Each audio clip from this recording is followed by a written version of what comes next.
श्रीमद् रामायणम्।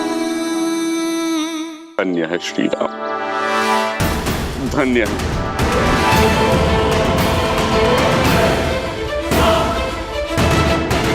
जिनके नाम मात्र से जन्म मरण का भवसागर तर जाए, जिनके दर्शन मात्र से जन्मों का दुख मिट जाए।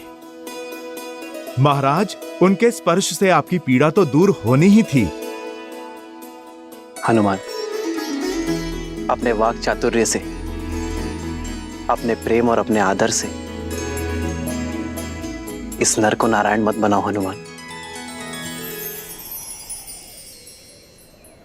ये मेरी नहीं, मित्रता की शक्ति है। स्नेह और करुणा रस में डूबी मित्रता अमृत होती है, जो अपने स्पर्श से तन की पीड़ा हर लेती है। ये शक्ति मित्रता की ही है हनुमान, जो एक के बोल दूसरे के मन में उत्साह जगा देते हैं। यदि गुणगान गाना ही है हनुमान, तो मित्रता की करो, क्योंकि मित्रता से बड़ी इस संसार में और कोई शक्ति नहीं है। आप पर, आपकी मित्रता पर संदेह करने का पाप किया है मैंने, मुझे क्षमा कर दीजिए। बताइए, क्या आदेश है मेरे लिए? मित्र, आप बाली को पुनः युद्ध के लिए ललकारेंगे।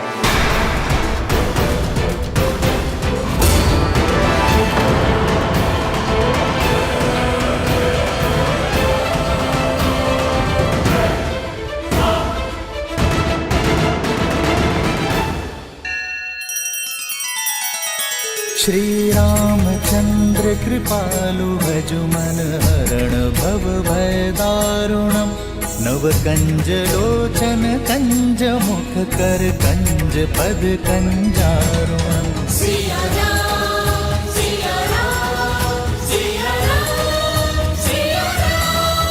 आदर्श और मर्यादा की है ये कथा महापावनम्। काट मद श्री से मिला दे श्रीमद् रामायणम्। श्रीमद् रामायणम्।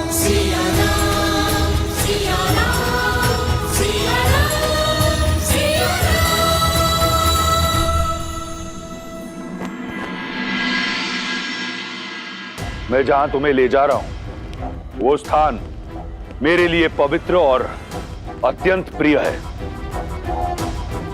लंका का सभागार।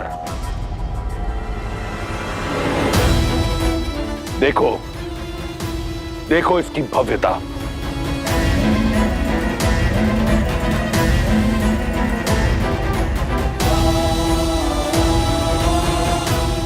इस समृद्ध सभागार का एक एक स्वर्णिम पत्थर रावण के रक्त, समर्पण और अथक परिश्रम का साक्षी है। ऐसी भव्यता ना तो इंद्र के अमरावती में है, ना ही विष्णु के वैकुंठ में। ऐसा गौरव ना ब्रह्मलोक में है और ना सूर्यलोक में इतना तेज। यह है मेरा सिंहासन। यहीं बैठकर मैं 10 लोकों पर शासन करता हूं। एक बार तुम मेरी पटरानी बन जाओगी तो इस सिंहासन पर मैं तुम्हें अपने साथ स्थान दूंगा। बस एक बार मेरा प्रस्ताव स्वीकार कर लो।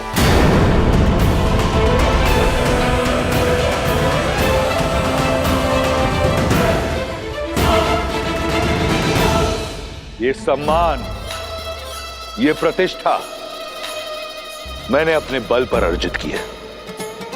तुमने केवल 10 लोकों के स्वामी को देखा है, एक रक्ष राज को देखा है।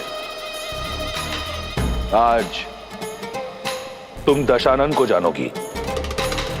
वो दशानन जिसका बचपन अभाव में बीता, जिसने एक टूटी कुटिया में जन्म लिया, अपने साहस और हठ से भव्यता का ये महासागर पाया, अपने पिता का परित्याग सहा, भूख और प्यास से बिलखते हुए अपने भाई बहनों का करुण रुदन सहा, बलशालियों का तिरस्कार सहा। ऐसी अनगिनत कठिनाइयों की अनेक सीढ़ियां चढ़कर यहां तक पहुंचा हूं मैं। जो प्राप्त किया अपने बल से, प्रहार से, प्रयास से, नियति से छीन कर किया, अपने शौर्य, अपने कर्म, अपनी इच्छा शक्ति से किया। आज जो ये रावण तुम्हारे समक्ष खड़ा है, इसका निर्माता वो परमात्मा नहीं, स्वयं ये रावण है। मैं दशानन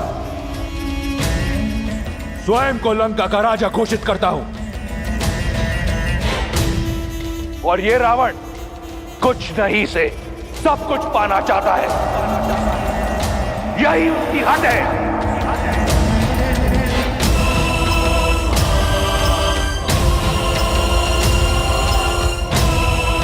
बस यही है लंकेश दशानन रावण की कथा, उसकी विजय गाथा। तुम्हारे राम की कथा क्या है? उसने क्या पाया, क्या अर्जित किया? कौन है राम? रघुवंश का कुल दीपक, राजा नेमी का पुत्र, राजमहल में जन्म लिया, सोने की थाल में रसोइयों से बना 56 भोग खाया। भाग्य ने राजकुमार बनाया उसे, परंतु उसके कर्मों ने एक तुच्छ वनवासी, जो वन के कांटों से लड़ने के लिए पादुका तक नहीं पहन सकता, जो 2 समय का भोजन नहीं ला सकता। अरे पति वो जो अपनी पत्नी की सुरक्षा कर सके, पुरुष वो जो अपनी स्त्री को श्रृंगार दे सके। क्या दिया है उस राम ने तुम्हें सीता? ऐसा क्या है कि तुम उस तुच्छ वनवासी से प्रीत लगाकर बैठी हो? ऐसा क्या है कि तुम दशानन को पाने का अवसर खो रही हो? क्या है राम मेरी तुलना में? यदि तुम्हारी विजय गाथा समाप्त हो गई हो तो मैं अपना उत्तर सुनाऊं? इसी की तो प्रतीक्षा में हूं मैं। ब्रह्मांड विजय के नाम पर इस संसार की हर वस्तु को अपने अधीन बनाने की चेष्टा में तुम ये तो भूल ही गए कि एक स्वाभिमानी स्त्री का प्रेम, उसका सम्मान, उसकी आत्मा कोई वस्तु नहीं है जिसे तुम अपने स्वर्ण की चमक धमक दिखाकर आकर्षित कर सको। जब अपनी इच्छा से अपने श्री राम के लिए उनके साथ चली इस 13 वर्ष की वन यात्रा में एक बात तो स्पष्ट हो गई है रावण, कि एक स्त्री को जीने के लिए सुविधा और संसाधन नहीं, एक साथी का निस्वार्थ और समर्पित प्रेम चाहिए।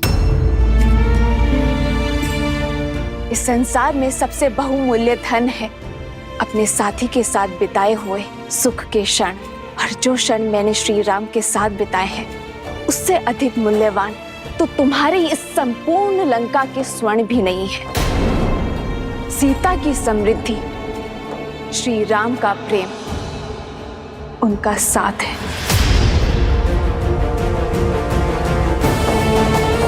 तुम अपनी संपत्ति दिखा रहे हो ना रावण, परंतु ये भूल गए संपत्ति अपनों से बनती है, उनके आदर और सम्मान से बनती है,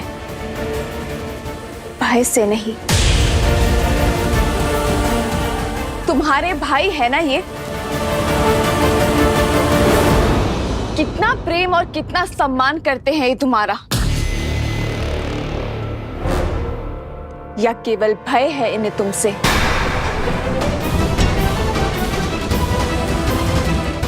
यदि भय ना होता तो तुम्हें भी भरत और लक्ष्मण भैया जैसे भाई होते। एक भाई जो अपने भाई की चरण पादुका को अपने मस्तक पर ढोकर उनके नाम से अयोध्या का राज्य चला रहा है। एक भाई जिसने अपने पत्नी, परिवार, सुख सुविधा को छोड़कर अपने भाई की ढाल बनकर उनके साथ वन में खड़ा है। वो प्रजा जो 14 वर्षों से प्रतीक्षा कर रही है कि कब राम नाम का सूर्य आएगा और कब उनके घर में दीपक जलेंगे।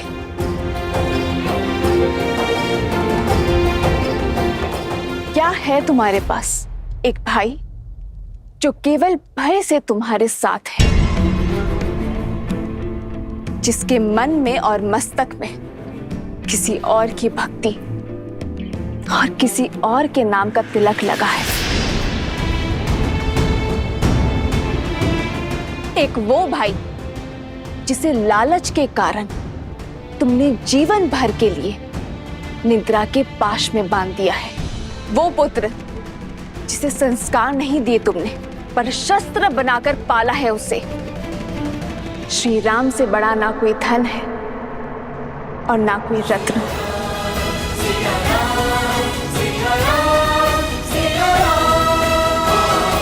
जिस सीता को श्री राम ने अपने हृदय के सिंहासन पर बिठाया हो, उसे तुम इस स्वर्ण सिंहासन का लोभ दे रहे हो। जीते होंगे तुमने लोक, किंतु मेरे श्री राम ने अयोध्या से निकलकर इतने हृदय जीते हैं कि यदि तुम गिनने बैठोगे ना तो तुम्हारा ये जीवन कम पड़ जाएगा। तुम इन स्वर्णिम शिलाओं पर दम ले रहे हो। मेरे श्री राम ने शिलाओं में प्राण दिए हैं। प्रेम वो धागा है, वो बंधन है जो हर लोभ, हर लालसा से परे है। अपनी समृद्धि को बढ़ाने में ध्यान केंद्रित करो रावण, किसी और की स्त्री को अपना बनाने में नहीं, क्योंकि समृद्धि की परिभाषा प्रेम और आदर है, जो मेरे मन में श्री राम के लिए अपार है। अब भी समय शेष है रावण, क्षमा मांग लो मेरे श्री राम से। मुझे ससम्मान पुनः लौटा दो उन्हें और अपने इस सिंहासन पर अपनी पत्नी को ससम्मान स्थान दो। नहीं आएगा तुम्हारा राम, नहीं आएगा तुम्हारा राम। आएंगे, मेरे राम आएंगे। विश्वास को बांध कर रख सके ऐसा कोई पाश नहीं, प्रेम पार ना कर सके ऐसा कोई सागर नहीं। मेरे श्री राम आएंगे मुझे लेने।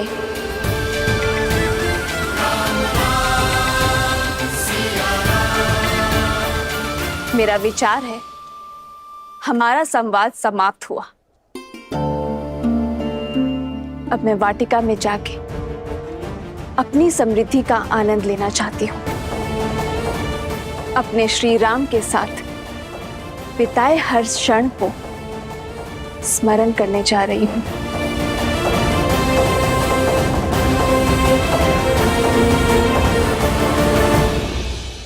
रुको सीता,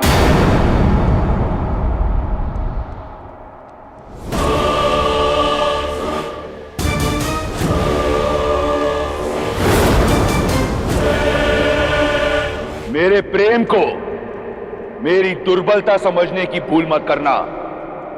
मैं तुम्हारे समक्ष प्रेम का निवेदन लेकर आया था, याचना न ये। मेरे भीतर जल रही क्रोध की ज्वाला को मत भड़काओ। यदि मेरा हृदय तुम्हारे प्रेम से रिक्त हो गया तो ये क्रूर बन जाएगा। यदि मैं तुम्हारा प्रेम ना पा सका तो ये समस्त संसार रावण के नाम मात्र से भयभीत होगा। मेरे भीतर सो रहे राक्षस को मत जगाओ।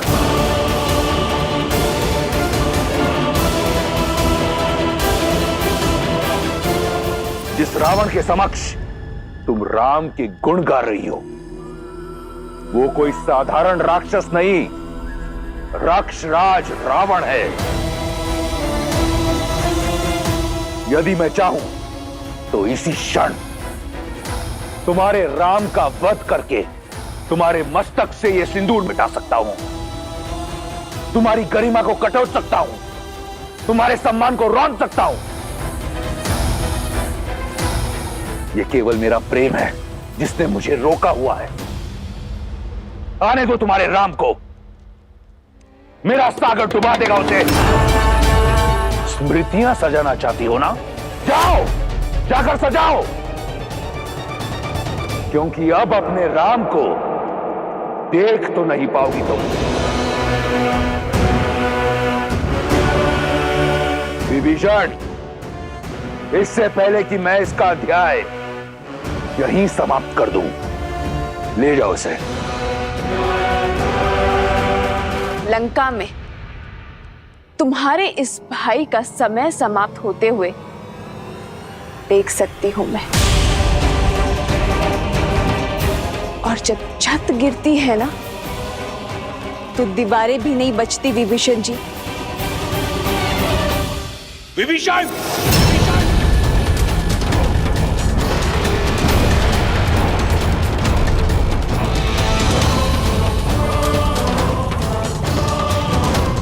देवी,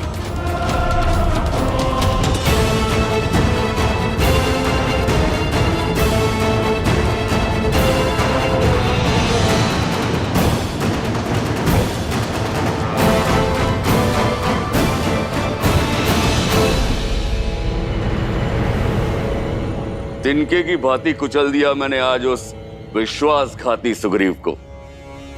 मेरे समक्ष ऐसे चीख रहा था जैसे गज के पांव के नीचे मूषक। इतना आनंद तो मुझे जीवन में कभी नहीं आया था जितना उस कायर की अस्थियां चटकाने में आया। ऋषिमुख पर्वत पर किसी गुफा में छुपकर अपने घाव सेक रहा होगा। समझ आया पुत्र अंगद? ये वीर भोग वसुंधरा है, अर्थात वीर को हर सुख भोगने का अधिकार होता है।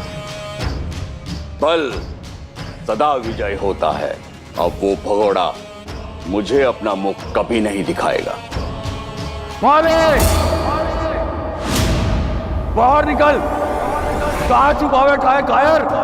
बाहर आ, युद्ध कर मुझसे। बाहर आ, युद्ध कर मुझसे।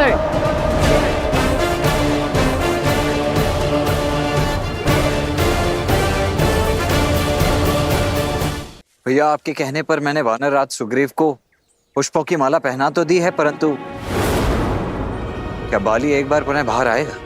अवश्य आएगा लक्ष्मण। उसे सुग्रीव की ललकार नहीं, अहंकार की पुकार यहां लेकर आएगी। परंतु आप इतने विश्वास के साथ कैसे कह सकते हैं भैया? यदि बाली ने सुग्रीव के गले में वो माला देख ली और उसे संदेह हो गया तो? यदि उसे हमारी योजना का तनिक भी भान हो गया तो फिर? अभिमान की पट्टी बहुत गाढ़ी होती है लक्ष्मण। एक बार नेत्रों पर पड़ जाए फिर कुछ दिखाई नहीं देता।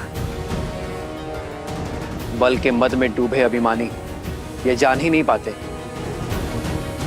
कि उन्हें कौन से युद्ध लड़ने चाहिए और कौन से टालने। आज बाली का अहंकार ही उसे यहां तक खींच कर लाएगा। सुग्रीव से लड़ने अवश्य आएगा लक्ष्मण। बाली! कायर! बाहर आ! युद्ध कर मुझसे।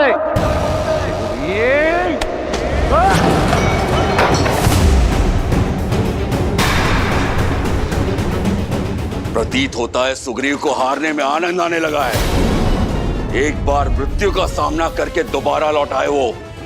उसने बाली को ललकारा है। इस बार ये ललकार समाप्त करके ही लौटूंगा। नहीं स्वामी, रुक जाइए। धनिक सोचिए, अभी कुछ प्रहर पहले ही आपसे पराजित और लज्जित होकर गए हैं सुग्रीव, और इतने शीघ्र आकर आपको पुनः ललकार दी है उन्होंने।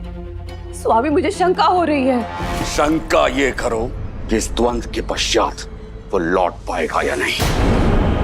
कायर लौट के आया है। अस्थियां तो पहले ही तोड़ चुका हूं। आज उसकी सांसों की माला भी तोड़ दूंगा। समझने का प्रयास कीजिए स्वामी। व्यक्ति ऐसा तभी करता है जब कोई षड्यंत्रघात हो या किसी शक्तिशाली मित्र का साथ हो। और गुप्तचरों ने हमें सूचित भी किया है कि सुग्रीव ने श्री राम के साथ संधि कर ली है। श्री राम की कीर्ति से तो आप भी अनभिज्ञ नहीं हैं। क्या हुआ बाले? भयभीत हो गया क्या? बाहर निकल बाले। कायर कहाँ चुप के बैठा है? स्वामी बाले बाहर आ और लड़ मुझसे। नहीं स्वामी, यदि एक युद्ध नहीं लड़ेंगे तो कोई अनर्थ नहीं होगा। श्वेत वस्त्र पर कीचड़ का एक छींटा भी बहुत बड़ा दिखता है तारा। यदि मैंने ये युद्ध छोड़ दिया तो मेरी कीर्ति सदा के लिए कलंकित हो जाएगी। युद्ध और द्यूत का निमंत्रण एक राजा कभी नहीं छोड़ सकता। पिताजी, यदि बात आपके स्वाभिमान की है तो आज्ञा दीजिए मुझे। चाचा श्री से लड़ने मैं जाऊंगा। ये तो और बड़ा अपयश होगा पुत्र।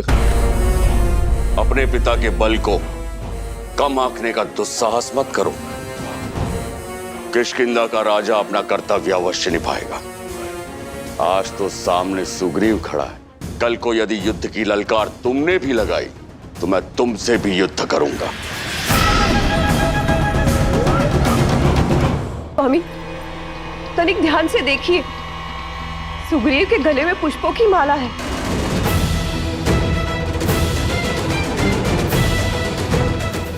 अब तो समझ जाइए स्वामी, सुग्रीव अवश्य ही कुछ अनिष्ट करने वाला है। कहीं ये संकेत तो नहीं किसी आघात का? यदि पुष्पों की ये माला राम की कोई योजना भी हुई तो भी मैं बाहर जाऊंगा। सुना है राम के विषय में वो बड़ा ही पराक्रमी है, न्यायवादी है, मर्यादा का प्रतीक है। सोचो तारा, तुम्हारे बाली का भय एक मर्यादा पुरुषोत्तम से भी अधर्म करवाएगा। सोचो क्या कीर्ति होगी मेरी कि मेरे विरुद्ध राम को षड्यंत्र करना पड़ा। आज या तो सुग्रीव के सांसों की लड़ी टूटेगी या राम के मर्यादा की कड़ी